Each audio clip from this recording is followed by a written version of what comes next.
Why did I never ask Jessica out whilst I still had a chance? Why did I play video games for years instead of working and studying? Now I have to go to this crappy job. Every day, Jeffrey is tortured by the errors that he made in his past.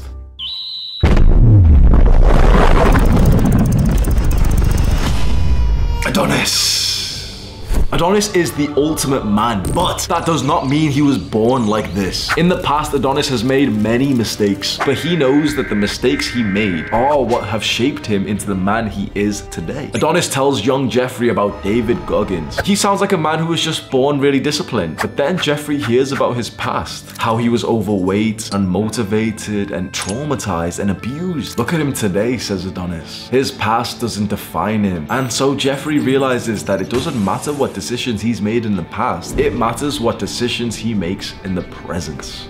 I received a DM from a young guy who was talking about some ways that he had messed up, and he said mainly it was with studying, but also that he had a girl who was into him and he didn't treat her right, and then they kind of split up and now he can't really seem to get back with her. She seems to have moved on, and he sent me like a massive message on DMs and he seemed very regretful, and so we asked for some advice on how to get over some mistakes that he had made. And maybe this is relevant to you. Maybe there's a mistake that you've already been thinking about since you clicked on this video, which you did, you know, a little while ago, and it still bothers you to this day. It's just a mindset change that you need, and I'm gonna try and help you with that. There's a quote that I like, and it's from someone called Tamara Kuldish. And the quote is, "Your past mistakes are meant to guide you, not define you." When young men make some mistakes, when certain young men make some mistakes, we seem to almost obsess over them and relish about how our lives would have been right now if we didn't make that mistake. If we just studied harder a few years ago, imagine where we'd be right now. If we chose a different pathway in our career or relationships, you know, different decisions, imagine where we would have ended up right now. I want you to think right now, if you've been like, you know, thinking about this mistake and you've been actually getting a little bit upset over it, is it actually helpful for us to fixate on some mistakes that we previously made that we know we can't change? And sure, you know, we want to know for the future what to do differently, but is obsessing over it actually helping us? Should we not, in a very practical, rational, masculine way, set a new rule or principle or learning lesson for us and then just move on with our lives? Because right now, you're emotionally tied to the situation that went by, aren't you? Whatever it is for you, you're thinking about the girl that you